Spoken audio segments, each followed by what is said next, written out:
For my blackness, giving rhyme or reasons. Black all the time, no matter the time of season. We spice up everything and add our flavor, we the seasoning. Hated by many, but admired by most. We the baddest from the U.S. to the Ivory Coast.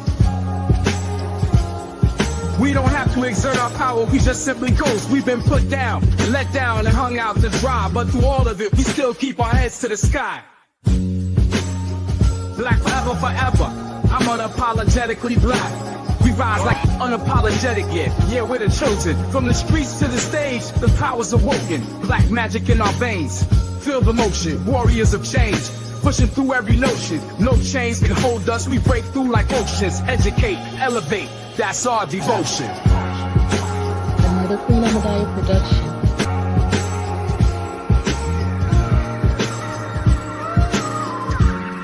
I'm unapologetically black for all rhymes and reason. I give no apologies for my blackness, giving rhyme or reasons. Black all the time, no matter the time of season. We spice up everything and add our flavor, we the seasoning. Hated by many, but admired by most. We the baddest from the U.S. to the Ivory Coast. We don't have to exert our power, we just simply ghost. We've been put down, let down, and hung out to dry. But through all of it, we still keep our heads to the sky. Black forever, forever.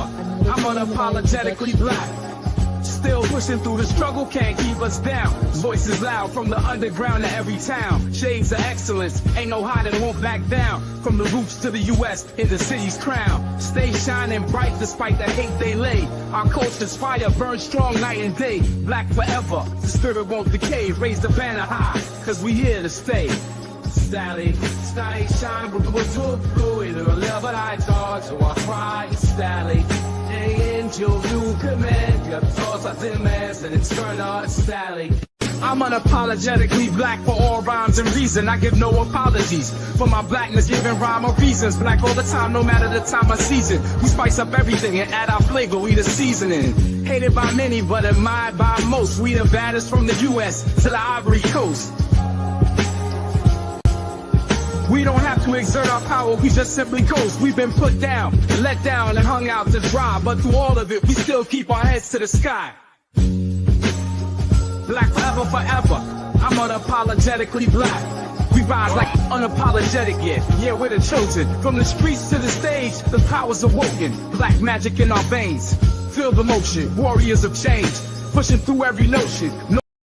Black, y'all, and I'm black, y'all. And I'm blacker than black, and I'm black, y'all. And I'm black, y'all. And I'm black, y'all. And I'm blacker than black, and I'm black, y'all. I'm blickety black, blacker than black.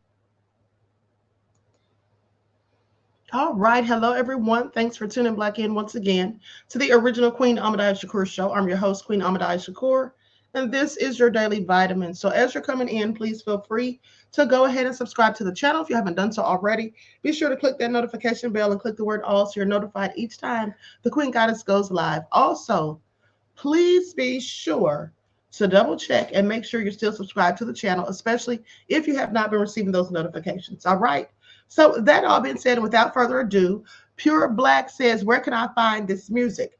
Beloved, you can find my music on all streaming platforms. Okay. Amazon Music, Pandora, Apple, Spotify, you name it. Okay, so thank you for asking. So with that all been said, Measure Man says it was that poster for a march. I sent an email to the school for the permits of the parking lot they're using. The F. Okay, not sure what you're talking about. Are you talking about the incident that happened in Florida at Florida State University? Is that what you're talking about, beloved? And thank you for your contribution to the channel. Peace, love, and blessings. Okay, now before we get started, let's have a brief word from my sponsor at 12 Tribes. Okay, because we got to keep the lights on. All right, here we go. Do not buy 12 Tribes on Earth hair growth oil and hair magic elixir unless you want super healthy, gorgeous hair that grows. They have a whole line of amazing hair growth products, including hair growth leave-in conditioner spray, hair growth shampoo, hair growth spray, and hair growth butter. I'm starting to sense a theme here. They include quality natural ingredients. They smell amazing, and you can see the results for yourself. So if you're looking for healthy hair growth for your natural or relaxed hair, try 12 Tribes on Earth today.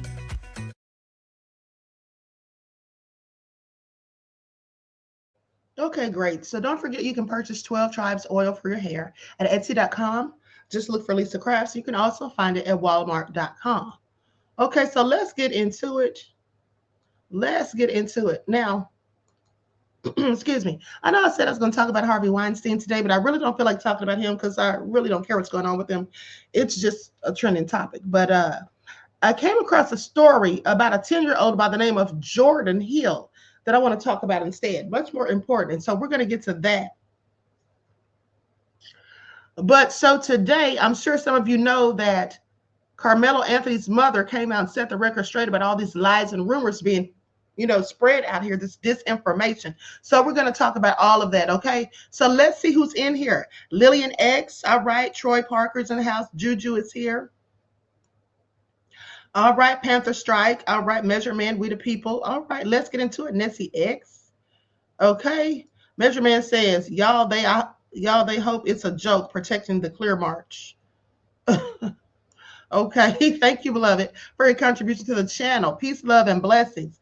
Okay, Jay McClinton is in here. Lillian X. Easy is here. All right, Pure Black, We the People, Tawana. Okay, so let's get into it. All right, everybody hit that like button. It's the least you can do. Okay. All Suki is in here. Okay, so let's get it started. Now, as I was saying, I'm sure you all have heard by now that there was a press conference held today with the Carmelo Anthony family, and his mother dispelled some of the lies and rumors that these devils have been out here spewing. Okay, and I've even seen a couple of people who look like me just talking real crazy. I don't know what is wrong with people, but it's really sad, okay, as far as I'm concerned. Now, with that all being said, I have the full press conference. We'll likely skim through it, and I do also have the part where the mother, just with her speaking, okay? So let's get into it. I'm going to share my screen, and then we also have to talk about that shooting at FSU. Okay, so I'm going to share my screen.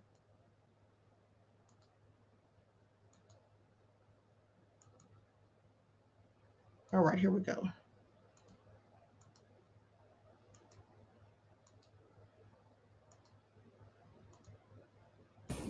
I want to start off this press conference to say something as a deep note that I can tell America. What we seen at the beginning of this press conference, the father being at this press conference, these are my words, don't quote anybody, is a disrespect to the dignity of his son. Next Generation Action Network from the beginning has respected the loss of life. Let me just pause there for a minute and tell you all this. So I also came across some information that lets me further know that they have been painting nothing but narratives, false narratives the entire time about the whole story with Carmelo Anthony as well as Austin Metcalf. Okay, they're trying to paint Austin Metcalf's family as this little, wholesome family or whatever. I showed you all proof with receipts the other day that his father was charged with assault in 2011. But something else has come across my desk. So we're going to talk about that too. But let's continue. No matter our opinion of it, we have kept our opinion close. We have not attacked. We have not shared the information that was shared with us about Austin Metcalf because we respect the dignity of life and loss. And as a minister, I would not attack a grieving family, even if I disagree with them. When I have stood before this podium for people who have died at the hands of law enforcement, I have asked for that same manner of respect. And even when the shoe is on the other foot, I will not do that. And all I'm going to say, so it don't be asked later, is that was disrespectful and just shows you all the character who is not invited. He knows that it's inappropriate to be near this family, but he did it. And so I say to people, actions speak louder than words. Okay? What he has failed into is the political operatives that want to make this thing a political thing of hate, yet bigotry, and yet racism. We have conservative operatives that have been posting nonstop about this case. It is outright disrespectful. We haven't been doing it. The Next Generation Action Network has been here, popular and unpopular. So regardless of what's going on, that was disrespectful. Disrespectful. And I will leave it to y'all to define it. But of course we want to. Y'all, I'm Minister Dominique Alexander. I serve as the president of the Next Generation Action Network. Today I come before you with a heavy heart, but determined in spirit, not just as an advocate, but as a Black man, as a father, as a protector, community. I'm going to fast forward, you guys, to where the mother speaks. Killers.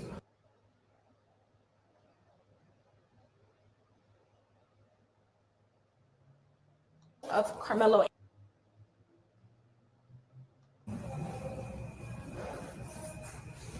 I'm going to bring this mother, Kayla Hayes, and it has taken her a lot of strength, y'all, to come and do this today. And I want you guys to respect her as she reads this and giving her the respect that she deserves, y'all.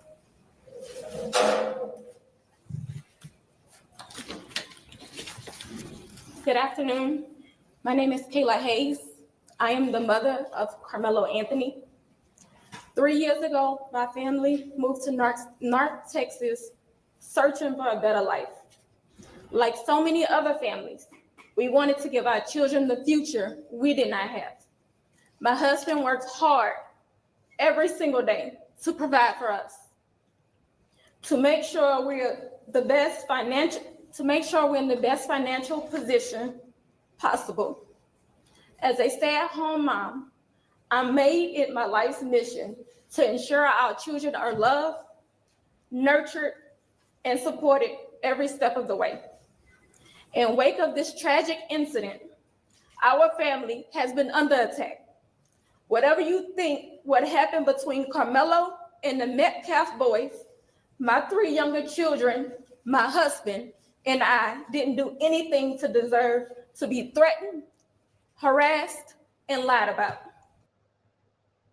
Now I want you all to pay attention. Excuse me, because she specifically said, whatever you think happened between Karmelo and the Metcalf boys. So you know that both of them put hands on him. Okay, let's continue. The lies and false accusations that have been said about us, especially over the past week, has been overwhelming. The lies and their amplification put my family in danger, as well as everyone in our community, everyone involved in the investigation, from the police, the attorneys, and the court staff. Our address and my husband's previous employer's address has been put on all social media platforms. My husband had to take a leave of absence because he's afraid what may happen to our family. His mental health is deteriorating day by day. We have endured death threats. My 13-year-old daughter is afraid to sleep in her own bedroom because she's fearful of what may happen to her.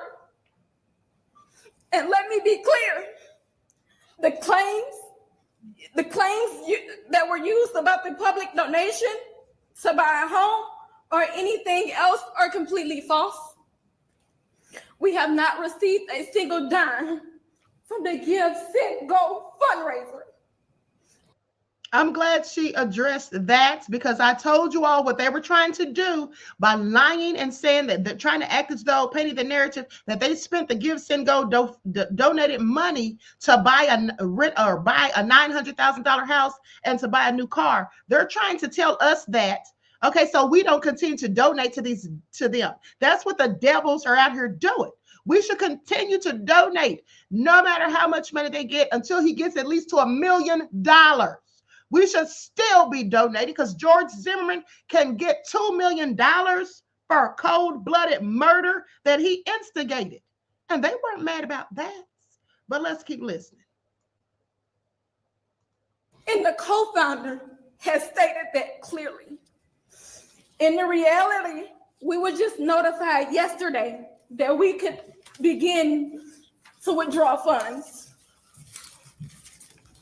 And it still takes several days to receive those funds once a request is made. I don't know why we are being targeted and discriminated against before a fair trial. Our son deserves the same rights under the law that everyone is afforded to. He's been raised in a 2-parent home with structure, stability, love, and we put God first in everything that we do. We believe in the Constitution. We believe in the laws of this state, but those laws must apply to all of us, not just some of us. To be clear, we will not speak publicly about specific details of what happened under the tent on that rainy and awful day. There's an active investigation that everyone involved wants to be full and fair. We believe in the legal process, and that is where the truth will come out. To the family who experienced the loss, my heart truly goes out to you. To those who have supported my family, thank you from the bottom of our hearts. We ask for your continued support, patience, and prayers as we navigate this difficult process. Thank you. Y'all, I'm going to show something up of a post. You come for me, I come for you. Sarah Fields. Never heard of this woman. Put her on This blast. is the kind of despicable things that led to the father being here. Political operatives motivating this family with hate. Mm-hmm. Karmelo Anthony posted on something that shows, posted here. These are the type of lies that are threatening this family. Posting the family's picture. These are the type of lies. She's getting millions of views on this. Sarah, she's even came after me. She's even said all of those things. Whoever Sarah is needs to be sued for defamation, libel, and slander. That's how to settle that with her. Yeah, let him keep lying. Okay, now he has the proof of who said it, who the person is. Filed a defamation, slander, and libel lawsuit against her. Period. And now that the public knows exactly what is going on, I ask, because these racist bigots try to prevent us from standing up for our baby, our boy, he should be afforded the same rights that Kyle Rittenhouse had, Preach.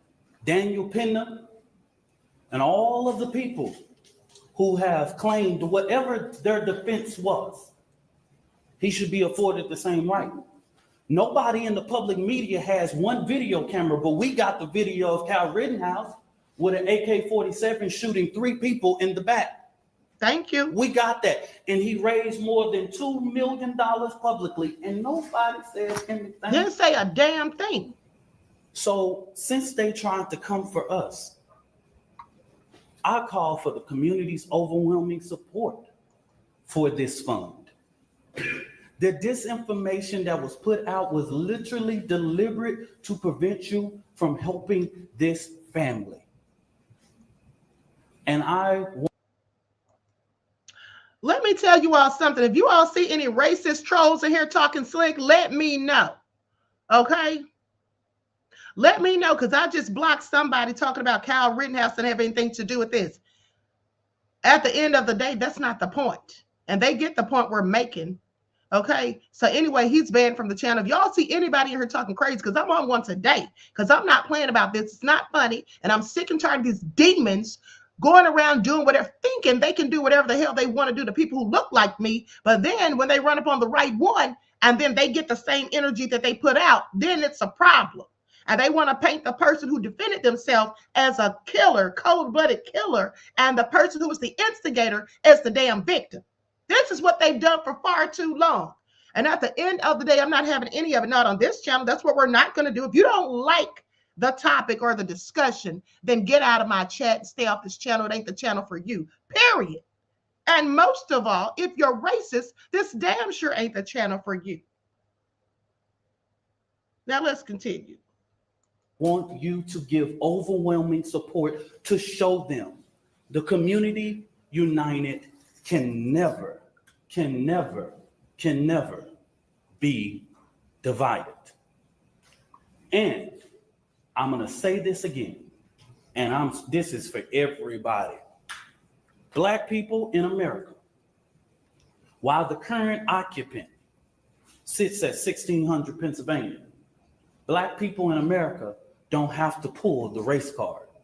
It's what we live as a reality every day.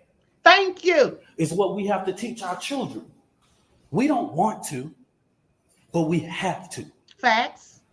We don't like to, but if we want to sleep at night, we got to. I ain't pulling no race card. I live it. I'm reminded all the time that I'm a Black man in America. And what y'all just showed to Judge Tucker is just reminded that hate and bigotry and racial reconciliation in this country, we have respected the process. I believe that Austin Metcalf is about to have his funeral. And I wouldn't dare, even with the information I know, and plenty people can share that and all that, but we have prevented from speaking about that in these type of public forums. It will come out. They have a more than well-capable attorney, and this family will go through a process of being able to get prepared for this trial. So I just say this real quick. This is our final time speaking to public and holding a press conference regarding this particular case. Now, the Next Generation Action Network will talk about Frisco ISD, but we will not do this. I will not ask this mother to do this again. The attorney will not. We won't do this again. Don't ask. We will see you at trial. Whatever venue that is, we will see you there. Period. Period. He said he stands 10 toes down. Yeah, that's right. Okay, so did y'all hear me curse? I was sitting up here listening, and I could have sworn I heard somebody behind me whispering in my ear. Is it a ghost? Anyway, maybe I'm just tripping. Okay, so Measure Man says, if the queen didn't send for you, stay in your place. This isn't even a place where you can swerve in her lane every now and then, and I stand on this 10 toes. Measure Man, you are something else. Thank you for having the queens back, beloved, and thank you for your contribution to the channel. Peace, love, and blessings. Okay, now with that all being said, listen, I'm glad that the mother got out there and spoke, said what she had to say, because at the end of the day, I'm sick of the lies. People out here just making up stuff and just trying to be, this whole thing is very much so racially charged. And like he said, we don't have to play the race card because we live it. My saying about that is we don't have to play the race card because it's, especially when it's the only hand we're ever dealt. Okay, are we the one that made up the construct of race? No, we're not. Nor are we the ones that go around forming hate groups and doing things like we see that's been done right here, right now. Did anybody do any of these things to the killers of Ahmaud Arbery? I want y'all to think about that. I want y'all to think about that. Now, we were just as angry, just as hurt, just as disgusted when Ahmaud Arbery lost his life to two thugs when he was minding his own black business. Did we send them death threats and post their address and all of their information online, hoping for a bounty to be put on their head for somebody to come and do something to them? No, we waited for the judicial process to come out. Protests were held in the hopes of justice. That's what we did. Peaceful protests at that. But at the end of the day, some people aren't humane. They don't think that you have the right to the same defense of your life as they do, especially when it's one of them who may be putting it in danger. They didn't have a problem with the fact that George Zimmerman followed Trayvon Martin, even though the dispatcher told him to go the opposite direction and let the police handle it. Oh, he followed and pursued him. Then when they got into a scuffle and he was losing, he pulls out a gun and takes his life. Now, I don't recall, because that was in 2014. And I don't recall anybody besides us online complaining about it. Nobody said, oh, they were fighting barehanded. Why did he pull a gun? He escalated. He's a cold-blooded killer. We didn't hear anybody saying that. Now, did we? Nor did we hear any of them saying the same about Daniel Penny, who is a cold-blooded murderer. Miss me with it. Why would you choke someone to death who was mentally incompetent? And I'm sure that was obvious from his demeanor and his actions. And all he was doing was talking too loud. Whether he was making threats or not, he wasn't acting on any of them. He was talking loud. But it's okay to kill him. And this man who did it gets invited to the White House with a head thug and convict and felon in charge, Donald Trump himself. But oh no, anybody who looks like me, who's drenched in melanin, what you better not do is ever defend yourself. Okay, these are the same people that are sending all this stuff online being so hateful and mad. These are the same people who sit there and don't care when a cop murks an unarmed person who looks like me at a simple traffic stop. How, for the life of me, I still can't figure it out. How do you get killed at a traffic stop? How does that even happen? Not only you get killed at a traffic stop, but then the cop lies and says that he feared for his life. So the cop is facing someone who's unarmed, has no weapon. He has a weapon, a taser, a radio, a baton, handcuffs, zip ties, can call for backup, may already even have backup, but you're scared for your life. Oh, and it's really interesting when they shoot him in the back multiple times as they're fleeing the scene, because I could have sworn the law said you're not supposed to shoot a fleeing unarmed suspect, but they do it all the time. And they say they fear for their life. How are you afraid for your life when the person's running away from you? But it doesn't matter, because they say justice is blind, but justice isn't blind. Yeah, it's blind to the facts. It's blind to reality when it's a person who looks like me. Okay? Black people murdered while falling asleep in their car. Y'all know I fell asleep in my car one time. I went to take somebody to an appointment. I was sitting outside waiting on my friend, and I dozed off because I was tired. And the cop pulled up behind me. I just so happened to wake up and looked in my rearview mirror, and there he was with his door open and his leg out. He obviously was typing in my tag on his laptop or whatever. And as soon as I saw him, I just crunked up my car and drove away. Who knows what he was about to do, but it's a darn shame that we have to live in fear of things like that. But then we have demons and devils who will sit here and say that white people are tired of being pushed around. Is that what I saw on X? I reposted it. Go look at it on my X profile. Said that white Americans are tired of being pushed around. Pushed around by who? Each other? Because we sure as hell aren't pushing you around. But if we ever do, then I could see why you'd have a reason to complain. You know, if we ever started giving some of these people the same smoke that they give us, I wonder how they'd like it at the end of the day. Because so many times our people choose to give them the benefit of the doubt, but that's what they never give us. We can look at something logically and say, okay, well, this person had to do what they had to do, no matter what the race is of the person. But oh no, only they're supposed to be able to defend their lives, not us. Okay, stand your ground doesn't stand for Black people. Let's not forget. Do you all remember the Black man and his girlfriend or wife that were at the store in Florida? The father went inside. The woman gets out, and this older white gentleman started arguing with her for whatever reason, making threats or whatever. The husband comes out, and he pushes him. The man falls down, and the father turns around to walk back in the gas station or the store, and he pulls out a gun and shoots him and kills him. That's self-defense. That was an easy case of self-defense, so they said. It was all over the internet real quick, and we saw the video footage. We saw that he shot that man in the damn back because that man turned away from him. Now, of course, the man had no business pushing him, but at the end of the day, you could have called 911. You could have done a myriad of things, but you chose to kill.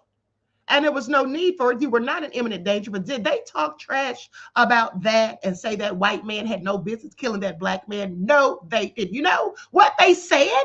They literally said, and I quote, he shouldn't have put his hands on him.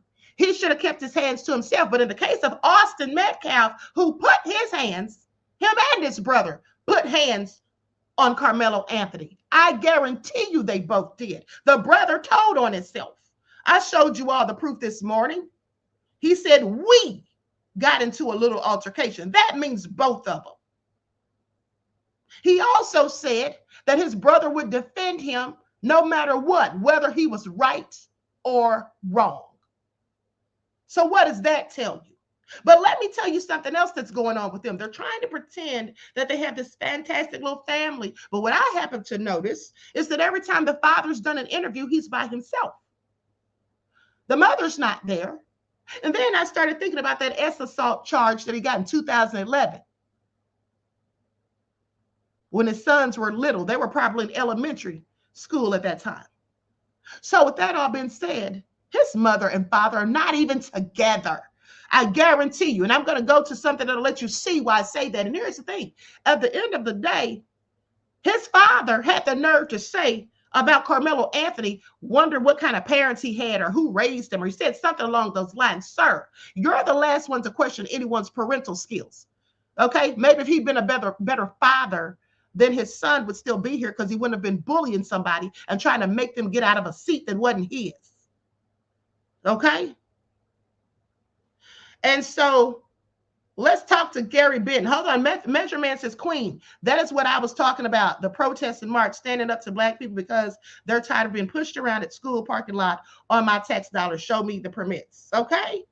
Thank you for your contribution to the channel and your insight into the topic. Now let's listen to what Carrie Benton has to say. Carrie says, looks to me like Karmelo went out of his way, armed with a knife, looking to kill someone. He didn't avoid it at all. Why does it have to be Black or white? Why are Black folks such damn victims? Well, you know, you should ask your ancestors that. Okay?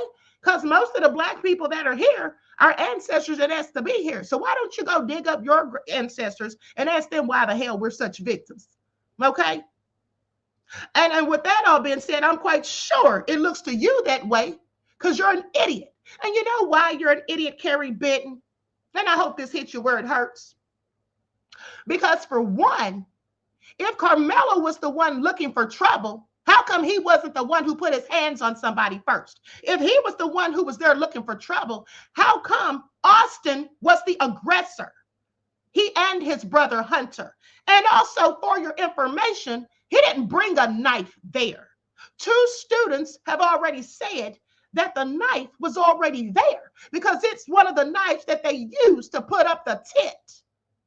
Oh, I'm sorry. I guess you didn't get the memo about the real receipts, did you? No, because you're listening to the lies online because that's all you care about, because that's what paints your narrative. Why don't you worry more about why their father was accused of sexual assault in 2011 and didn't even raise his kids? They're in a single family home with their mom as the only one. But he wants to question Carmelo Anthony's upbringing and his parents. Looks to me like his parents are doing just fine. I hope that answers your question. Let me know if I need to drop the link. Now, with that all being said, let's go to this video. I want you all to see where it's going to be so obvious because Hunter Metcalf literally shushes his mom because she's about to spill the tea. You see what she was about to say. The reporter asked her. The reporter said to her, let me get this off the screen. The reporter said to her, your husband, I can hear your husband in the background. And I've seen some interviews with your husband. He kept calling the man her husband. And she was like, no, we're not. She was about to say, no, we're not married. So, oh, we're not together. She was about to say it. And then her son shushed her. Now I want y'all to get along to this. Because, see, they can come in here mad all they want and tell me what they think. But I don't give a damn what you think when you got clancestors. If you got clancestors, do I want to care what you think? Your thoughts are irrelevant to me. I don't care what people like you think.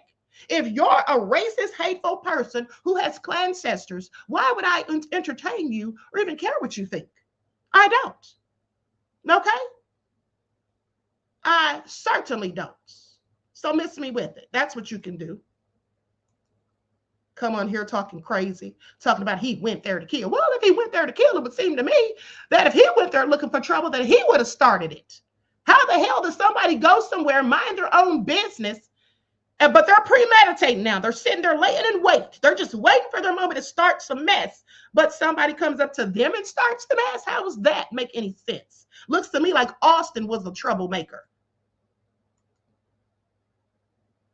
Should have gone and gotten an adult if somebody was sitting in the wrong seat.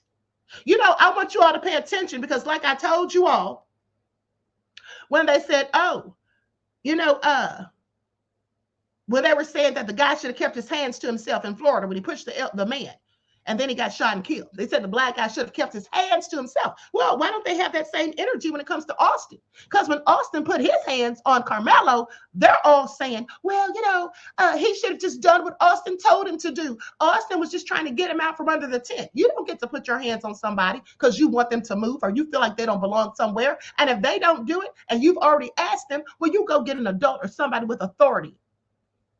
Hell, go get the police if you want to. But don't you put your hands on them, especially if somebody tells you, put your hands on me and see what happens. And then you proceed to put your hands on them. Well, I'm pretty sure you're going to see what happens. That's how that goes. Gut-wrenching, incomprehensible scene in Frisco, Texas, just 20 miles north of where I sit here today. A high school track meet yesterday turned deadly. 17-year-old football star Austin Metcalf was stabbed in the heart and left to die in his twin brother's arms after. I'm going to fast forward to where they're talking. As me, I know a little more, you know. Can you explain us at all today how you feel? It's just got to be so, the word I keep coming back to, Megan, is incomprehensible. How could this happen at a track meet? It is. He just took my son is gone, and I don't really have words. I've tried to figure out what I was going to say, but. And let me just tell you all something. I want you all to know this. all of the racist devils, the news media, I want you all to pay attention. The police, the prosecutor, they're all in on this narrative that's being painted, okay? They keep labeling, as I told you earlier, they keep labeling, they keep labeling Karmelo as a killer. That's the word they keep using, killer teen. And then they keep mentioning how Austin died in his brother's arms. Now, of course, that is sad, but let's not call him a cold-blooded killer. Okay, because they didn't call Daniel Penny a cold-blooded killer, nor did they call Kyle Rittenhouse one, or George Zimmerman, or the two thugs who murdered Ahmaud Arbery, or the thugs that kicked in the wrong door and killed Breonna Taylor, or the thugs that killed George Floyd, or the thug that shot Philando Castile, or the thug that killed Tamir Rice. So they can miss me with it. He's just going to be so missed by mostly our family, but this whole community has really wrapped their arms around us. And if I could say anything to the nation, I would say to make sure that you just hug your babies tight, because you don't know when the last time you get to do it. Hunter, I know you were there. Thank you, Megan. Take your time. Hunter, I know you were there when it happened. What can you tell us about what happened at that track meet? How could this thing that seems like is not on the menu of possibilities could happen? Again, I was at a track meet, by the way, on Tuesday. This is not something you think could ever happen. How did it happen? So it was a really bad storm in the morning, and they had a lot of delays. And me, my brother, a couple of kids were walking back from the field house of the middle school, because we attended that middle school when we went to middle school, and we were saying hello to old coaches and catching up with them. And then we're walking back to our stand. We put our tent up so all the bleachers were right there, were not wet from all the rain. We come back, we sit down, and this kid said something behind me. I've never met this kid in my entire life. I never knew who he was. Said something just inappropriate and uncalled for. And I turned around and asked him who he was. He started getting really aggressive. My brother stepped in. He started being, how he always is with just brothers, just having my back. And things started getting more higher intensity. And the kid said some aggressive stuff, reckless stuff, and also try to handle the problem. And yeah. Austin was always one to step up. He always was one to step up and be the person that would do the right thing. And he was doing the right thing by saying to this gentleman that you're not supposed to be in this tent. This is because they have personal items there. A lot of stuff gets stolen, just like that, just precautions and stuff. And stuff gets stolen. So already thinking that the black guy's there to steal. Okay, please pay attention. They were racially profiling. I'm so glad they let us know that they're racist, because that's exactly what they are. Okay, I'm sure that Karmelo wasn't the only one there who didn't go to that school. All right, and second of all, they said he had friends there. All right, who's going to steal when there's other people under the tent anyway? And Karmelo doesn't look like he has to steal. Okay, like they are going around saying he lives in a $900,000 house. Looks like he was a lot better off than they were. Okay, maybe we should have been concerned about them stealing, not Karmelo. But let's continue. I mean, because people can steal from their own friends and own schoolmates. So why would it just be such a problem that somebody who doesn't go there, they look like they're going to steal? Yeah, okay. Coaches always told us don't let, other schools, mess with our stuff, just sit around our tent area. And we set that up for the girls' track every meet we had. So.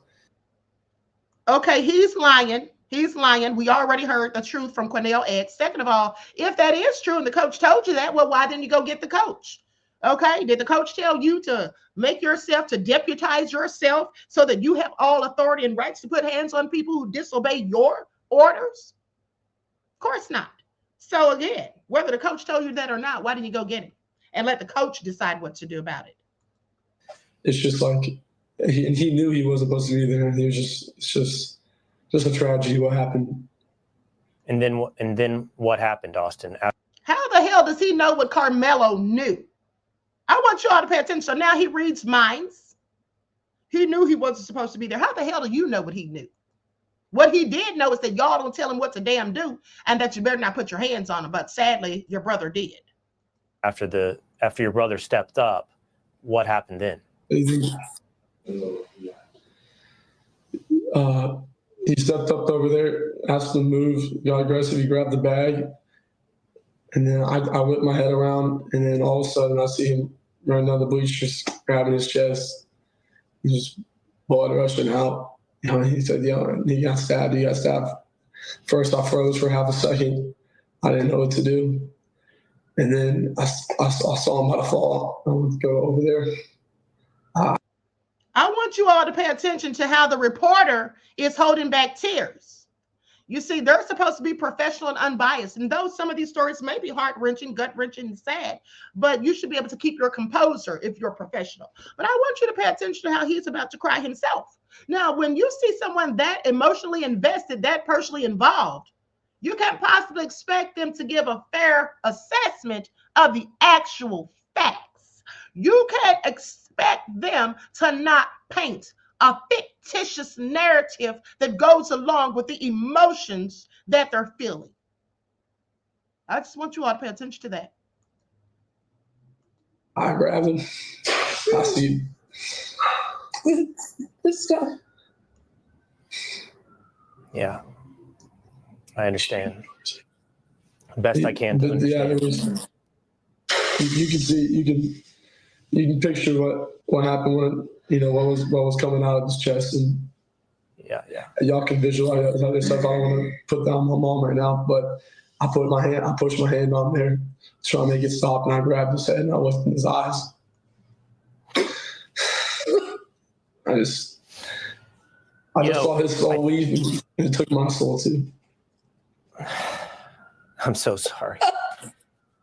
I'm going to ask you one last question. I've seen interviews with your husband, who I can hear in the side, by the way. I think he's there in the room with you. Now watch this. You heard him just refer to the father as her husband. Now watch this. This is where she slips up, and her son, he stops her. I wish he hadn't said any darn thing, but watch this. I saw an interview last night. Okay, someone else. Yes, okay. Yes, sir. But I have seen interviews with your husband in the last 24 hours. Now, did y'all see that? Did y'all see that? Did y'all see that? Okay, let me tell y'all something. This is all scripted, and I'm going to tell you how I know. This is all scripted. Please pay attention. Because the part that went off script is when he said, your husband, and I hear him in the background. And that's when she got ready to try to correct him. And then the son said, shh. He shushed her and said, no, it's okay. No, it's okay. The mother don't even like that man. And why would she? He was convicted of assault when her boys were like 4 or 5 years old. Okay? She don't want to claim him. That's why he's sitting off to the side. She doesn't even want to be seen on camera with him. And how do I know this? Well, I'm so glad you asked, because let's just roll the footage. Likes up, everyone, please like and share. Thank you in advance. I'm going to share my screen.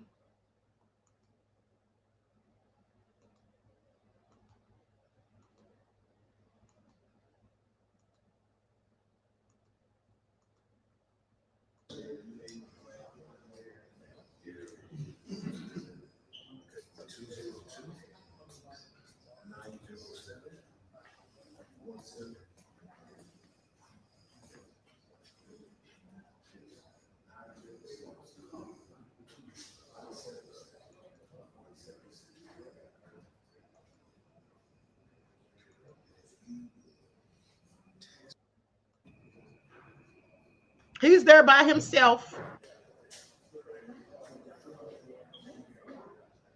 Okay? He's there for an interview by himself.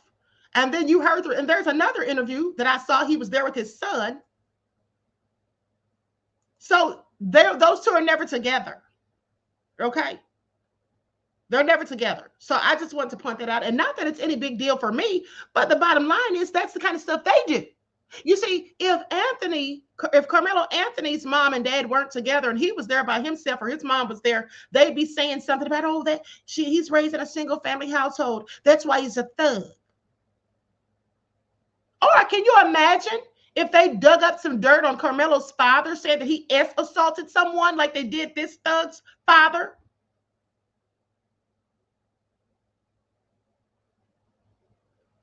Anyway, let me recant my statement. I shouldn't have called that young man a thug hunter. I don't know him, but I'm just angry. But the bottom line is he is sitting up there lying because he told in one interview, he literally was sitting there acting like Austin was not the aggressor and like Carmelo was. He said they asked him to leave and Carmelo just kept talking trash.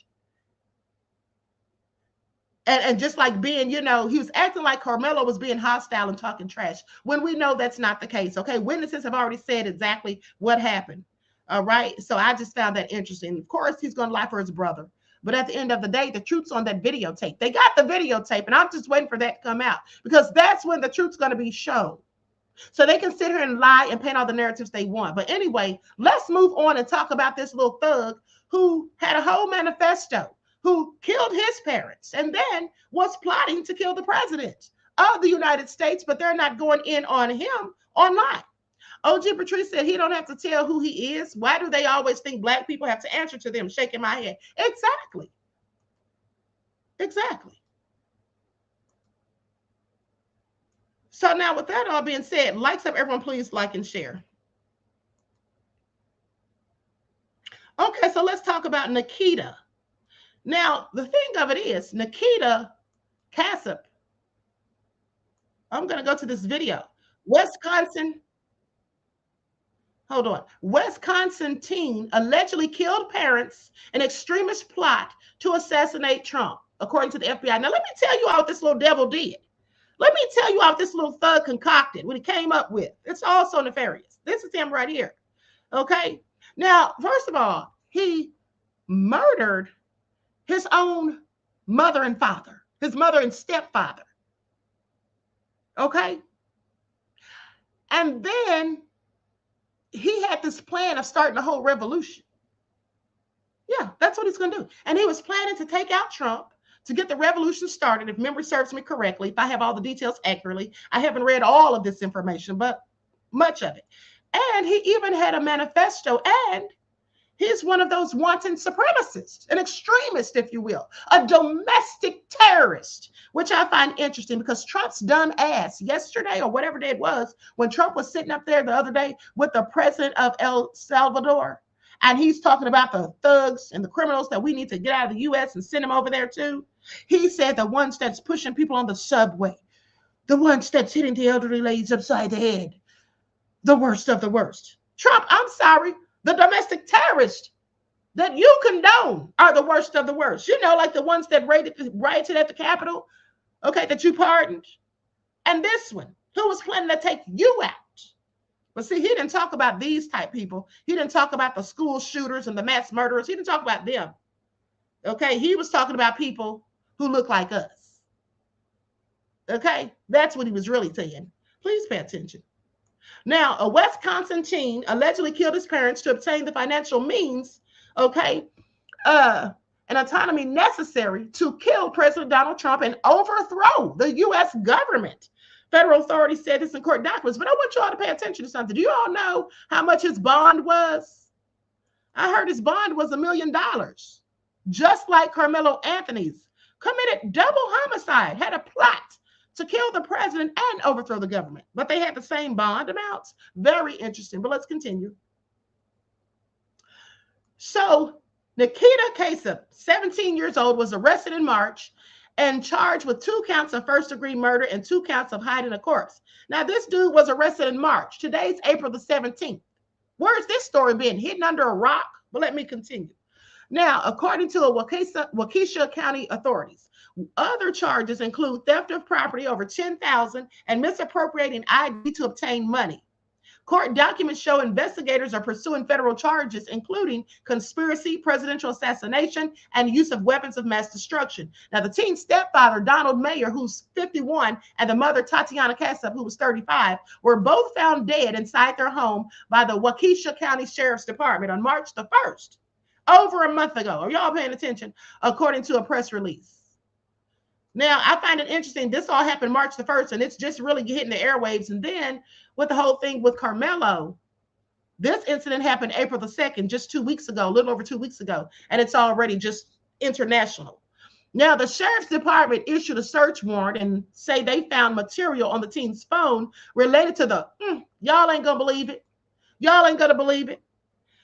What did I tell you all? If you all don't remember, there's a satanic group that I told you all about. And it's called the Order of the Nine Angles. And I talked to you all about it in detail a few years ago, and I've mentioned it several times. But the Order of the Nine Angles is a group of satanic worshipers that originated over in the UK, and then it spread over here to the US. Many of the people who joined are allegedly police officers and former soldiers in the military, because that's how I first found out about it. Because you see, there was a soldier who had plotted some type of attack on his own battalion, and he was on his own barracks, and he was basically caught. And then when they went through his things and his manifesto and whatnot, this was years ago, they found out about this satanic group. And that's when I started doing the research on it. So I want you all to pay attention. We got a whole devil worshiper up here plotting to overthrow the entire government, murk the president, kill his parents, and they didn't say nothing much about this. They want to talk about somebody killed at a track meet. It's all because of race, because this person's white. So they didn't care to talk about him and his crimes. But don't worry, because I got y'all some extra information today, okay, because I got time. You see, I actually was able to get a psychological profile of the killer. Okay? Yeah, I was. Now, with that all being said, let's continue. Now, the sheriff department issued a search warrant and say they found material on the teen's phone related to the Order of the Nine Angles, which is a network of individuals holding new Nazi, racially motivated extremist views, according to investigators. They also worship the devil. That's the part they conveniently left out. But let me continue. Now, the Federal Bureau of Investigation reviewed documents allegedly written by the teen, which calls for the assassination of Trump and the start of a revolution to save the white race. Isn't that the same reason that the El Paso shooter, isn't that the same thing that he said? He was trying to start a revolution because he said that he was trying to save the white people because the immigrants were coming over here trying to replace them. He was in touch with other parties about his plan to kill the president and overthrow the government of the United States. Now, I want you all to pay attention to that part right there. Because, see, every time these devils come out and do stuff like this, or these mass shooters come out, what does the media always lie and tell us? They always lie and say it's a lone wolf, when in fact it usually isn't, because there's a whole network of underground sleeper cells, is what they call them, walking around at any given moment, waiting to set it off. And how do I know this? Well, I'm so glad you asked. You see, because when the El Paso shooter, when he was captured, he had posted his manifesto. He had posted his manifesto on a group called 4chan, if I'm not mistaken. And I got it before the police scrubbed it from the internet. Yeah, and I read it on a live on Facebook, and I think I still have that video saved on my Google Drive somewhere. But that's some of the same things he was saying. But one of the things that he said was he was giving instructions to those who would come after him. He was telling them what kind of people to target, what kind of people to attack. Don't go to anybody who looks like they can fight back, even if you're trained. Don't go to anybody that's like a security guard or anybody who's carrying weapons. Go to the elderly, the disabled, the handicapped. Go to the women. That's what he said. And the children. That's what he was giving them instructions for, the ones that would come after. He knew there was ones that would come after because he knows there's a whole network of sleeper cells underground. I could even tell you what type of clothing they wear. That's how extensive the research is that I've done on them. But a few years ago, it was so interesting to me that the FBI, rather than focusing on these people who are clearly a danger and a threat to all of us, even them, they rather make up lies and talk about BIE, Black Identity Extremists, when no such group exists. I want you all to pay attention, because this is how they get down. So goes on to say, he was in touch with other parties about his plan to kill the president and overthrow the government of the United States. And he paid for, at least in part, a drone and explosives to be used as a weapon of mass destruction to commit an attack, according to investigators in the federal indictment. Do y'all hear this? But crickets? What's really going on here? Why have we not heard any of these nefarious details? Other parties with whom Casab was in contact appear to have been aware of his plan and action and to have produced or provided assistance to Casab in carrying them out. Oh, really? Are they arrested too? What are their names and where are their photos? Are they even in custody at this point? Now, Casab was in court on April the 9th for a preliminary hearing on his state charges. He has not yet offered a plea and remains in custody. His next court appearance is for an arraignment on May the 7th, according to the Waukesha County Court docket. Isn't that something? Don't y'all find this all very interesting? I mean, and mom's been the word. Now, I heard a whisper about this, and I actually ended up forgetting about it, because it was just like, didn't hear anything else. So it slipped my mind. So, but I want you all to pay attention, because like I said, this is what they do. Now let's talk about it. Hold on. Let's talk about his psychological profile. And this, in my opinion, was very telling. And for those of you who missed the morning broadcast, please go back and watch and check that out. Okay, please go back and check that out, because I actually talked about the other killer, okay, who stabbed another teen multiple times. This also happened in Texas. Okay, and his bond was lower than Karmelo's. They both had $1 million bond at first, but they lowered his to $175,000. And you can guess, yes, he's white. Okay, please pay attention.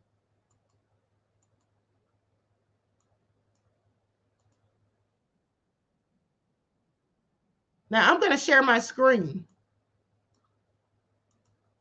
I'm going to share my screen real quick. And then we're going to talk about this profile on this killer.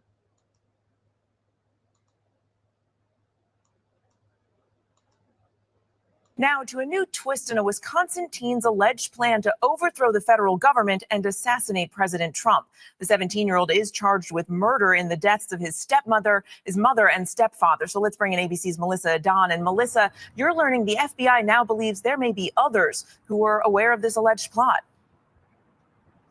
Mary, yes, these new federal documents are showing that the government is considering possible conspiracy charges. This against 17-year-old Nikita Casap and also the others who they say had some knowledge about the alleged extremist plot. The FBI says the Wisconsin teen allegedly murdered his parents and was motivated by white supremacy with extremist neo-Nazi views in order to obtain the financial means and autonomy necessary to kill President Trump and overthrow the government. Well, federal affidavits say that Casap was in contact with others who appear to have been aware of his plan and actions and also provided assistance. This including a couple of people overseas, as well as another person who Casap allegedly told that he was going to go on a spree of violence. Mary? A bizarre and troubling story, Melissa. Thank you.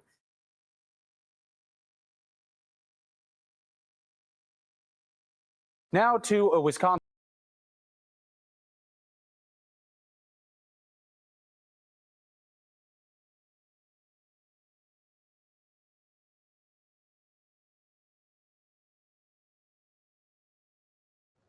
Okay, you all, sorry about that. I don't know what happened.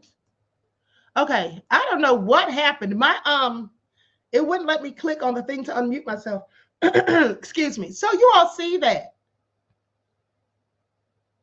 You all see that. That is absolutely crazy. Okay. Woody T said old enough to know exactly what he was doing. Well, yes, he had a whole plan. It was diabolical. Excuse me. It was diabolical, the entire planning of it all. But hold on. Now, let me ask you all this, because this is another thing I saw in the report too. Listen, they said the press conference that we just watched, you know, with Karmelo's family, that it descended into chaos as the victim's father was thrown out. Why would he even show up there? Why would he even show up there? I just have questions. Okay, I mean, here's the thing. Now, in my opinion, he likely came there just to start a distraction. Okay, that's what that was all about. Just so they couldn't tell their side of the story. Just to try to intervene or what have you. I wonder at what point he did that. I don't know. I may have to go back and find the timestamp. But anyway, so let's talk about this guy, his psychological profile. Likes up, everyone. Please don't forget to like and share. Thank you in advance.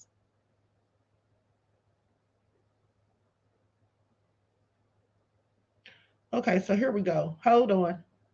Damn it, where is it? Okay, here it is. I was about to get so mad. I'm like, I hate when I can't find my darn receipts. Okay, now listen to this. Now, excuse me, what they call what he did, you know, is parricide, when you kill your parents, okay? Parricide, the case of the accused parricide killer. Okay, so 17-year-old Nikita Casap is currently charged with murdering his mother and stepfather. From outward appearances, he was a normal kid who lived in a happy home and had perfect school attendance. He told a friend he was going to kill his family and made plans with a Russian man to escape to Ukraine.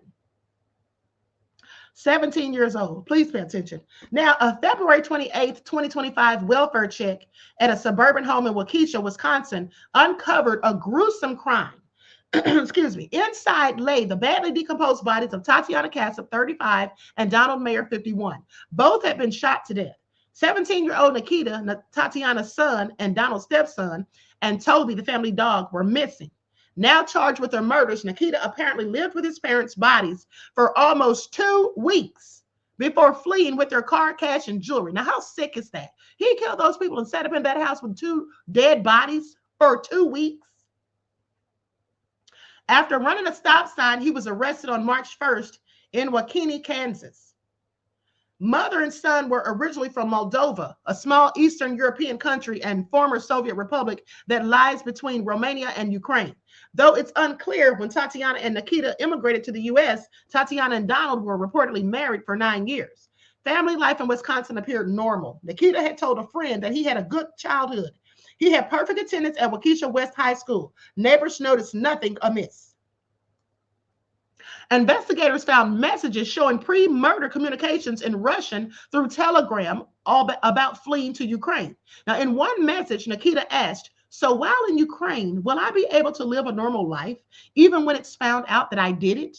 On February the 8th, just 3 days before the murders, his phone showed messages about money he was receiving, hinting at a pre-planned financial support. Okay, that same friend also said Casab discussed communicating with a Russian man about conspiring to overthrow the U.S. government and assassinate President Trump. Now, I want you all to pay attention. This is all so crazy. I wonder how Trump's feeling about Putin right about now. Now, I guess he's still in love with him because clearly he already knows about this since it's happened in February. We're just finding out the details. Now, research consistently shows most teen parricides are carefully planned rather than impulsive acts, a pattern clearly demonstrated in the Nikita Casab case, where evidence reveals weeks of preparation, including statements to classmates, acquisition of the murder weapon, and coordination with Russian contacts for his escape. A Waukesha West classmate told investigators that weeks before the murders, Nikita explicitly mentioned that he was planning to kill his parents. And according to the prosecutor, said that she would regret it if she told anyone. She interpreted that as a threat. She also said that he said he was suicidal with an S, and at least once stated that he would murder his parents beforehand in order not to subject them to his own death. Photos taken on January the 28th, 2 weeks before the murder, show Nikita holding the Smith & Wesson, a .357 Magnum later used in the killings. Now, after the February 11th murders, Nikita's methodical behavior continued. He submitted schoolwork electronically the next day and used his parents' phones to send messages to his stepfather's family and manager. By February the 23rd, he had gathered nearly $14,000 in cash, approximately 70 pieces of his mother's jewelry, and his parents' financial cards before fleeing in his stepfather's vehicle. Honey, he had this all mapped out. Just to think that this is the mind of a 17-year-old. Do y'all hear this? He planned all of this out carefully and methodically and was stacking cash. So contrary to what we see in the media, 80% of parasite offenders are adults, often with either an untreated severe mental health disorder or antisocial personality traits. Adolescent offenders show different patterns. While earlier research identified the severely abused child as the typical juvenile parasite offender, recent studies challenge this. Cases like Nikita's reflect more recent research findings that issues of control, not abuse. Okay, so he wasn't abused or mistreated is what they're saying. Basically, he likely just wanted control. Those are the primary motives in many juvenile parasite incidents. And think about the juveniles that commit them the most. Now, current research identifies the top motives for the adolescent parasite. Number one, issues of control, including restrictions, having phone privileges revoked, forbidding certain relationships, like if parents are telling them what they can and can't do, basically. 38% of them, that's why they do it. The next is financial motives, 10%. Access to life insurance policies, wanting the money. The next one is shame and humiliation, perceived, and that's 10% for the financial motives. Now, the next ones, they don't list the percentages, but they say shame and humiliation. Okay, perceived parental rejection triggering a shame rage cycle. The fourth is conflict without abuse, escalating parent-child conflict without physical abuse.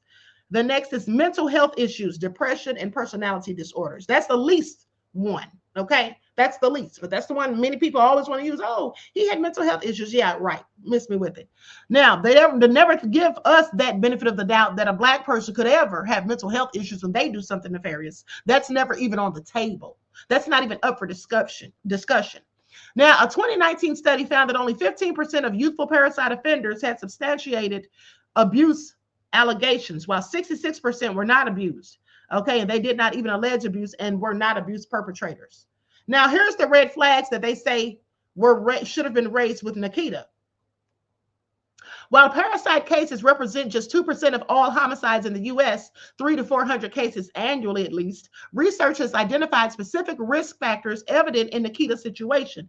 3 critical elements aligned, and here they are. Number one, access to weapons. The residence contained a Smith & Wesson, a .357 Magnum firearm, which Nikita had photographed himself holding weeks before the murders. The second was social isolation. Testimony revealed that Nikita had stopped regularly attending school by February the 11th, had no driver's license, and had limited social connections outside of his own family. So yeah, these people are usually, people who stay to themselves. Now, third, concerning statements. A classmate testified that Nikita had spoken about harming himself and killing his parents, though Nikita later said he was not serious. Well, of course he was serious. Whoever says something like that for a joke? Let me just tell you all a word to the wise. If somebody ever tells you that they'll get mad and take out everybody, or they'll kill this person, that person, and then come back and say, I was just joking. They weren't joking. Who jokes like that? How is the talk of murdering somebody or even yourself ever funny? It isn't. Okay. Now, with that all being said, so they go on to say these factors represent what researchers call a perfect storm, okay, for potential violence. All of those things that I just listed. Their presence, particularly when a teenager has expressed violent thoughts and has access to lethal means, demands immediate attention regardless of whether abuse is evidence, should be taken. Now, this case challenges comfortable narratives about family violence. Okay, now we prefer clear villains and victims, abusive parents driving desperate children to self-defense. Research increasingly shows a more complex reality where control issues, struggles and mental health complications create deadly pressure in otherwise unremarkable homes. Now, the case is haunting, not just for the crimes, but for the calculated normalcy that followed. For 17 whole days, a high school student lived with his parents' decomposing bodies, lighting candles near his stepfather's corpse while planning to escape. The same hands that allegedly pulled the trigger shoveled snow outside, maintaining ordinary appearances while death lingered behind closed doors. Decayed corpses. Can you imagine? Bodily fluids and all of that, the stench, the gas escaping the body, the smell had to be deplorable. But yet, he's sending work into class electronically. Isn't that something? How could you even hold it together to get through a day? Anyway, the digital artifacts, telegram messages about escape plans, electronic school assignments submitted one day after the murders. I mean, he had no remorse, didn't feel a thing, probably didn't even shed a tear. And text messages from the deceased. He faked it to pretend they were still alive, so he's sending messages to people from their phones as if they're still here. Now, the text messages from the deceased reveal a 21st century crime crossing national borders and languages, merging immigrant experience with American gun violence. For parents thinking this could never happen in my family, just remember, violence warning signs rarely arrive as clear red flags. They show up as comments dismissed as jokes, a social withdrawal mistaken for teenage angst, and worrisome comments dismissed as simply curiosity or bravado. The Nikita case reminds us that sometimes the most dangerous predators aren't strangers lurking in the shadows, but those right across the dinner table planning murder while passing the salts. Did y'all hear that? And that's absolutely true. No lies detected. That was a brilliant analysis. Just imagine that, sitting right across the table, passing the salt, having a conversation at dinner, and then you go to sleep, close your eyes, and then bam. And not only that, sitting there with your body for 2 whole weeks. This is all so sick and clearly disgusting. But this is sadly the world we live in. Now let's talk about little Jordan Hill. This is a sad story. Really breaks my heart. Condolences to the family, friends, and loved ones. Because little Jordan was only 10 years old when his life was snatched out from under him by this man right here. Have y'all heard this story? 10-year-old Mississippi boy fatally struck by a truck while riding an ATV driver. While riding an ATV, driver reportedly fled the scene, only returning to retrieve his broken mirror. Y'all hear that? Isn't that something? He only came back to get his damn mirror. Didn't care that he hit somebody, because of course he knew that he hit somebody. Of course he knew that. Let's go to the news report. Likes up, everyone, please like and share. Nobody's talking about that. They don't have anything to say. It's crickets. I just want y'all to pay attention. And then they wonder why people say Black Lives Matter, because it seems like they don't. Okay? Nobody was ever saying theirs didn't, and they knew that. We have more information tonight on a deadly hit and run involving a 10-year-old earlier this month. 3 on your side's Teddy Reedy with the latest.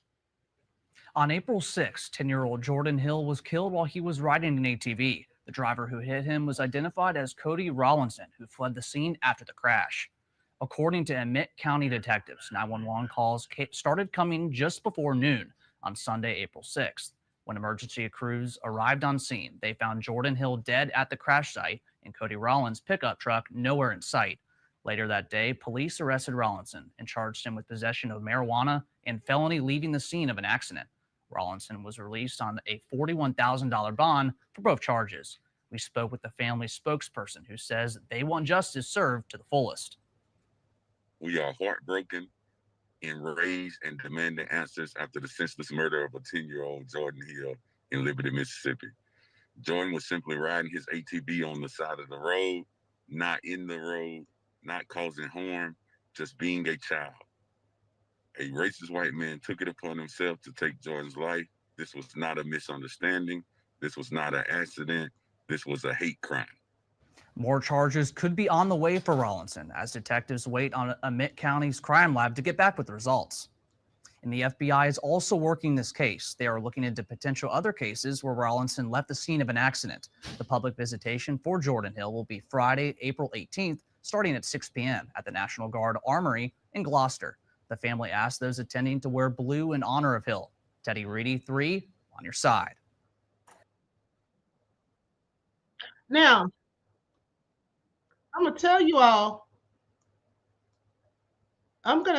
all why they're saying that this is a hate crime. Because that little boy was not riding in the road. Okay?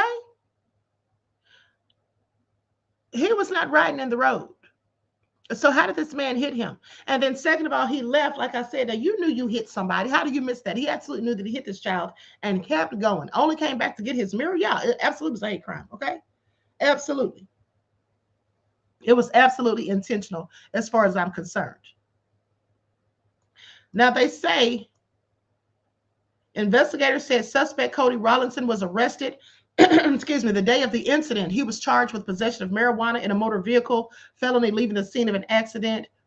Rawlinson made his initial appearance in court last week. Wait a minute, hold on. Why wasn't he charged with vehicular homicide or some form of murder? They're saying he was only charged with possession of marijuana and leaving the scene of an accident. Rawlinson made his initial appearance in court last week, and his bond, do y'all hear this? His bond is $41,000. He's currently out on bond. I bet he is. $41,000, and they didn't charge him with vehicular homicide? What's really going on here? According to investigators, according to Mo, investigators are waiting on the results of a toxicology report, and additional charges are pending. Several agencies, including the Mississippi Highway Patrol, are assisting in the investigation.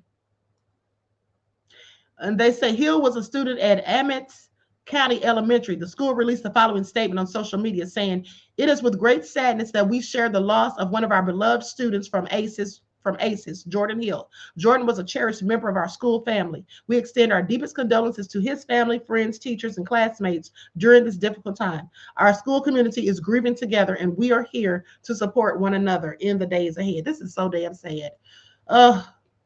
Condolences to the family of little Jordan Hill. He was only 10 years old. His life mattered. I don't see anybody saying anything about justice for him or the devil that hit him and fled the scene. No, they don't want to talk about that, do they? No, of course not. Because only their people matter.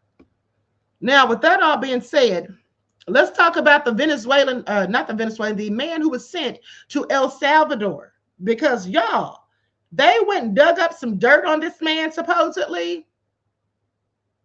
I guess this is Trump's way of saying, hell no, we won't go and bring him back over here.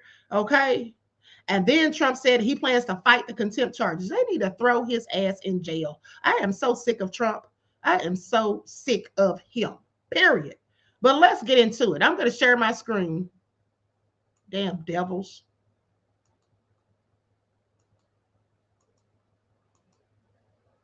Here we go.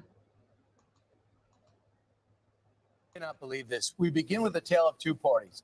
Democrat Senator Chris Van Hollen decides to go to El Salvador in hopes of bringing back a suspected MS-13 gang member who has also been accused of beating his wife. So while the Democrats fight on the behalf of that deported illegal immigrant, the Trump administration invites Angel Mom Patty Moore into the White House. Now I want you all to pay attention because see, here's what they did. They went and dug up, some information saying that this man had been arrested for domestic violence, and they keep bringing up the MS-13 gang stuff or whatever. They're just trying to make excuses and justifications for why they're not going to bring that man back. Trump is nothing but the damn devil. Pay attention. Maureen sharing the heartbreaking story and a lot of details of her daughter's murder at the hands of an illegal migrant in Van Hollen State in Maryland. Griff Jenkins is live in Washington with more. Hey, Griff. Yeah, good morning. And you're right, Ainsley, heartbreaking. And you're right, Brian, there are two sides to this story. But Lawrence, one sobering moment at the White House last night really captured the stark reminder of the deadly consequences of open border policies as President Trump recognized Patty Moore. Patty, stand up, Patty. Please.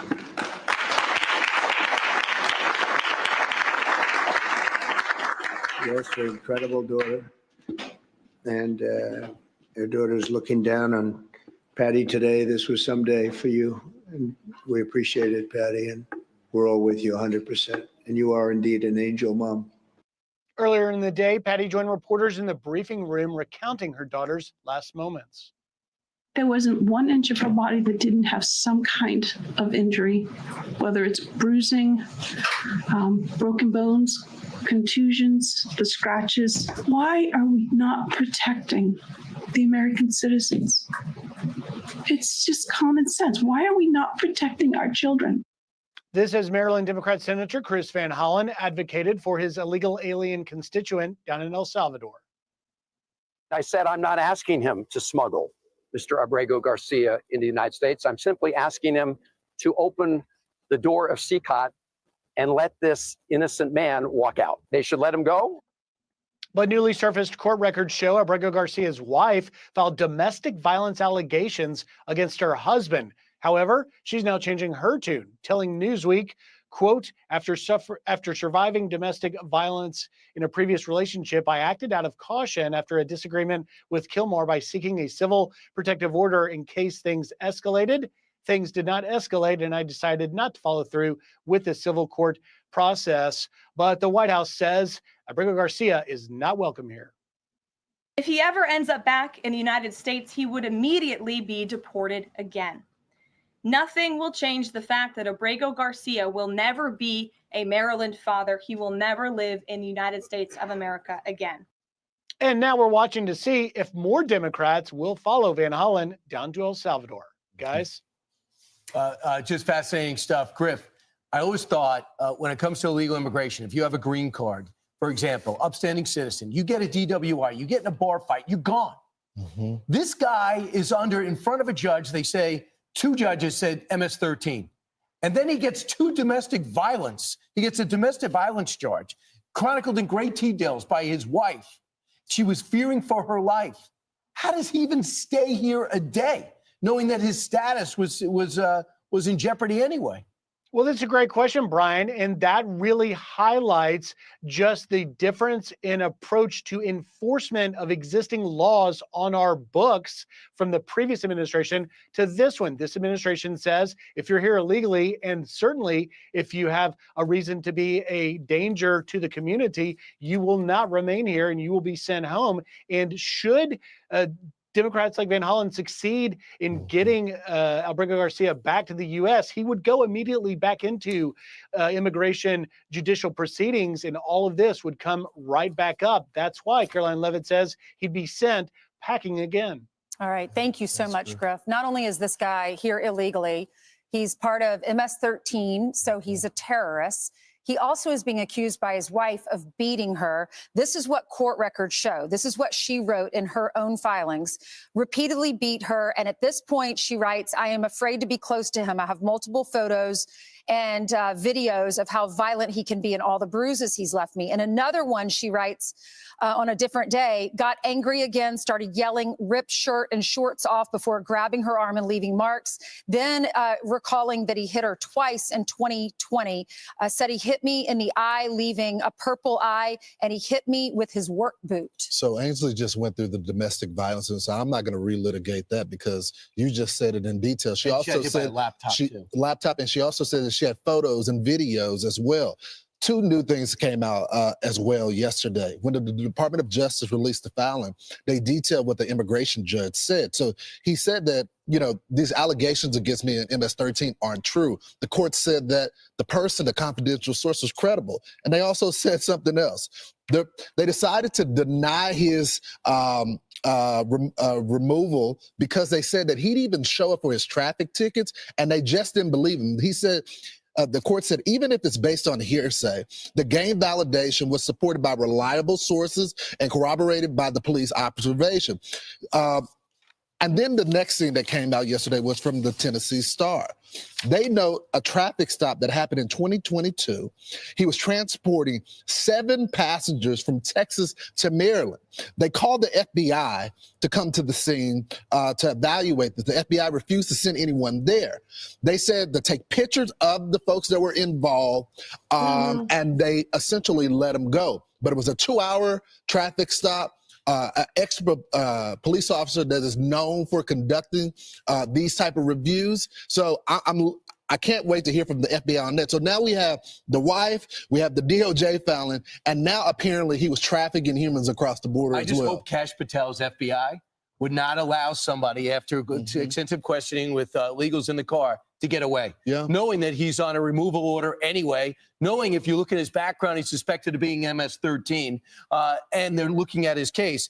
How about adding this? Not only domestic violence, and his wife currently now with a GoFundMe page was very fear for her life. When he was arrested, he was found with rolls of cash and drugs. Also, he had the insignia of MS-13, and he was wearing the Bulls paraphernalia. And you might think, what's the big deal? That is what they wear, the Jordan-era Bulls stuff that they wear to almost be like a uniform, which is basically an in-your-face, try to arrest me. So this guy should have been deported when he was picked up at Home Depot. Hanging out years ago. He survives the 2019 appearances, and then he survives the stopover in 2022, and then he survives 2 domestic violence incidents, at which time his wife currently goes into great detail about his violent behavior. So for anyone who thinks that Senator Van Hollen did a great thing for America, did anything short of embarrassing himself and his state by going over to San Salvador and trying to get him out and talk to him, or Cory Booker, who's getting another team together to go over there next week.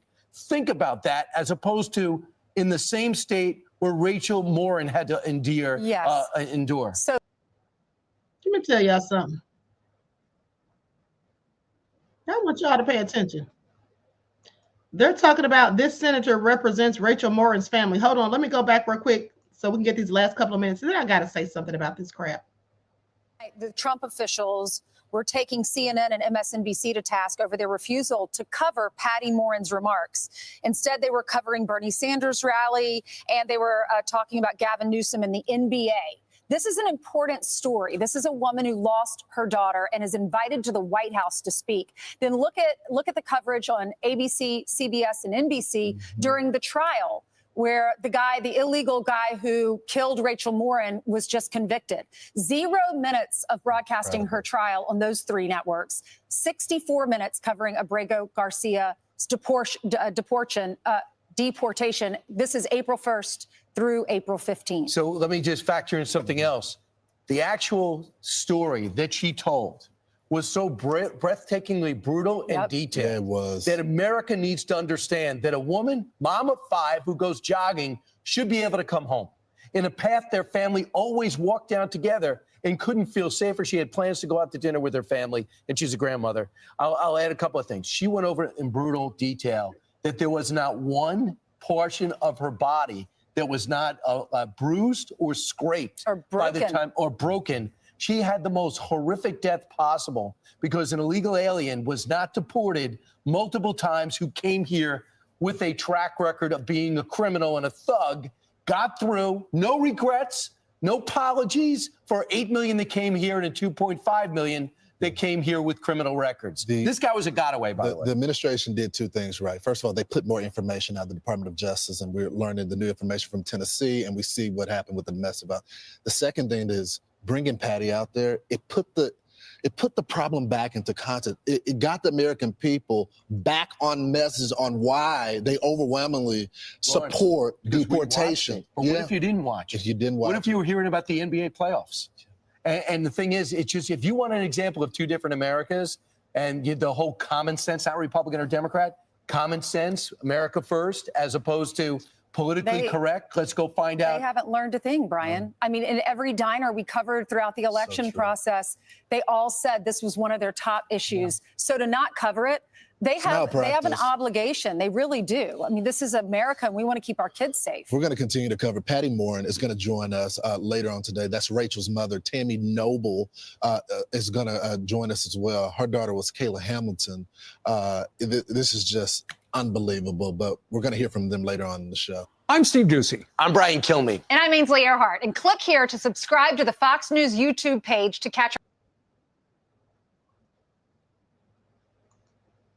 Okay, so with that all being said, I want you all to pay attention. First off, Measure Man said it's Easter. Can anyone give us a price check on eggs? I'm tired. Honey, I don't know. Somebody, I think Reggie said his eggs are $799. Reggie, I hope that's a typo and you just left out the decimal and that you're talking about $799. Okay, because please, okay. Thank you for your question and your contribution to the channel, Measured Man. Peace, love, and blessings. Nomasti says a lot goings on. Yes, beloved, absolutely. And thank you for your contribution to the channel. Peace, love, and blessings. Now, with that all being said, here's the thing. Now, that man may have done all of the above, everything that they mentioned. His wife may have said that he was nefarious and, engaged in DV and all of that. But here's the bottom line. This is what you all need to pay attention to. It's not about what the man did, as far as I'm concerned. It's about what the ruling was. It's about what the judge said and how Trump is determined he's not going to do what he's been ordered to do, and he's in contempt right now. Because here's the bottom line. This is going to set the precedent.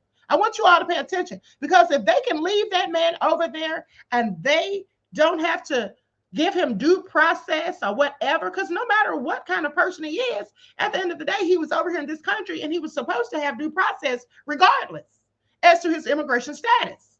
So with that all being said, if they can get away with this, leaving that man over there and just deny the judge's orders, just undermine the court system, I want you all to pay attention. Trump already said that he wanted to send criminals from the United States over to El Salvador. So get ready for it, because that's what's coming next. And what race of criminals do you think he's going to want to send besides the ones that look like us? Okay, please pay attention. Please pay attention. Okay, that's what I'm talking about.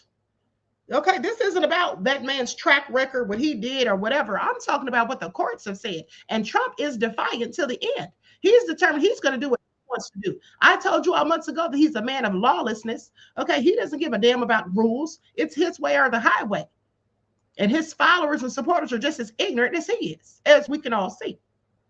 Morning, Carly and Todd. The White House says it plans to seek immediate appellate relief after federal judge James Boasberg took action to hold Trump officials in contempt for defying his March 15th order stopping all deportation flights to El Salvador, saying the administration failed to return 2 planes full of illegal migrants. The judge writing this, quote, "The court ultimately determines that the government's actions on that day demonstrate a willful disregard for its order, sufficient for the court to conclude that probable cause exists to find the government in criminal contempt." Well, President Trump took to Truth Social to rail against the judiciary, writing, quote, "They seem to hate Trump so much that anything goes." Well, meantime, the administration is also appealing a judge's order to provide daily updates on efforts to bring back the alleged MS-13 gang member Kilmar Abrego Garcia. This, as the White House says, it not only has documentation confirming Garcia's gang ties, but also a petition for a protective order by Garcia's wife alleging domestic abuse. If he ever ends up back in the United States, he would immediately be deported again. Okay, we already heard that. All right, we already heard that. So anyway, I just want you all to pay attention, honey. I'm about to be out of here. Listen, just marinate on how they have continuously dragged, shamed, talked trash about, lied on Karmelo Anthony, who was defending himself, because both of those twins put hands on him. And that's what you're going to find out when the truth comes out. That's what you're going to find out. And that is, in my opinion, that is why the police allegedly told people that they better not share those videotapes or they're going to be arrested. Okay? These people already know. They already know the truth, but they'll continue to spew their lies and their hatred. Okay? They'll be consumed with it. At the end of the day, they have no empathy and sympathy for people who look like us when it comes to defending ourselves against them. Now, that's not all of them, but that's many of them. And that's just the facts of the matter at the end of the day. Think about how Nikita Casab, we haven't heard the story about him. We haven't heard the details. He stayed in that house with his dead parents for 2 weeks. When did they plan on telling us that little tidbit of information? Okay. We'll never know what was in the manifesto. And then they conveniently left out the fact that the Order of the Nine Angles is a satanic group. I find it also interesting, okay, at the end of the day. So just think about how they paint these narratives. That's what they do, to try to make us look as bad as possible. It's all so crazy. Hold on, let me just tell you all something real quick before I roll out of here. Okay? Let me just tell you all, give you all a tidbit of information on the Order of the Nine Angles. All right? Now listen to this. The Order of the Nine Angles, known as ONA, O-N-A, or O9A, is a satanic left-hand path and terrorist network that originated in the United Kingdom, but has since branched out into other parts of the world, claiming to have been established in the 1960s. It rose to public recognition in the early 1980s, attracting attention for its neo-Nazi ideology and activism, describing its approach as traditional Satanism. It also exhibits Hermetic and modern pagan elements in its belief. According to the order's own claims, it was established by the Welsh Marches of Western England during the late 1960s by a woman who had previously been involved in a secretive pre-Christian sect which survived religion. Okay? So I want you all to pay attention. A whole bunch of neo-Nazis who worship Satan. And this guy was involved in that, but they didn't think that we need to know. Yeah. I might, as a matter of fact, one of these days, I might do a whole thing on some of the witchcraft and satanic stuff that goes on in this country. Right? Sometimes right next door. Sometimes it's your own neighbor and you don't even know it. Because a lady told me years ago that there's thousands upon thousands of these people operating, okay, in secrecy, in the dark of night. They have whole covens. Generations of covens within their families. She told me how they sacrifice, okay?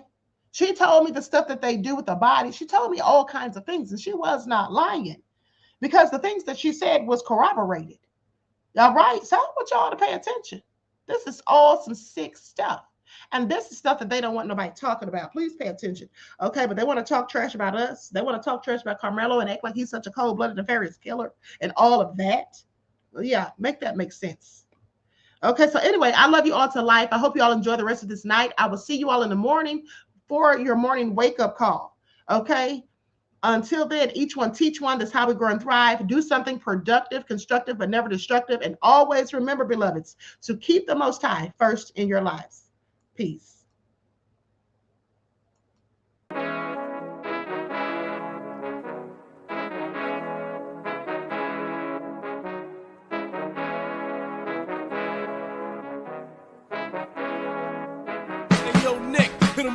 Gold all in my skin, God all in my blood, kings all in my circle. You touch one of mine and you're done. They show no love for the queen. Why you hating on me? Is it cause I'm free and I got Malcolm X in my jeans? I got dreams like King Luther, shed blood like Kunta. You ain't helping my people, I ain't got nothing to say to ya. I want all the smoke like hookah. Talking reparations, America won't be great until they give us compensation. I'm like, I'm the hottest right now. See a bunch of lames out here trying to jock on my style. They be doing too much. I'm the queen, it's too easy. It's like they all at Popeyes, how they be talking so greasy. I just sit back and laugh while these haters get madder. So nefarious how they don't want my pockets with cheddar. I tell them they leave a bite on your ass, cause y'all be trusting too fast. I got my foot on the gas, other one on they necks. Dropping receipts on haters, you better show some respect. I'm never facing regrets, we only facing the threats. Running through every challenge like a relay, break no sweat. It's a cold game, so I got that blanket with me. Now that my people awaken, ain't no going to sleep. I do not play by my piece, this time I'm playing for keeps. You talking slick, but when I see you like them ends, we gon' meet. And I got gold all in my skin, God all in my blood, kings all in my circle. You touch one of mine and you done. They show no love for the queen, why they hating on me? Is it cause I'm free and I got Malcolm X in my jeans and I got gold all in my skin, God all in my blood, kings all in my circle. You touch one of mine and you done. They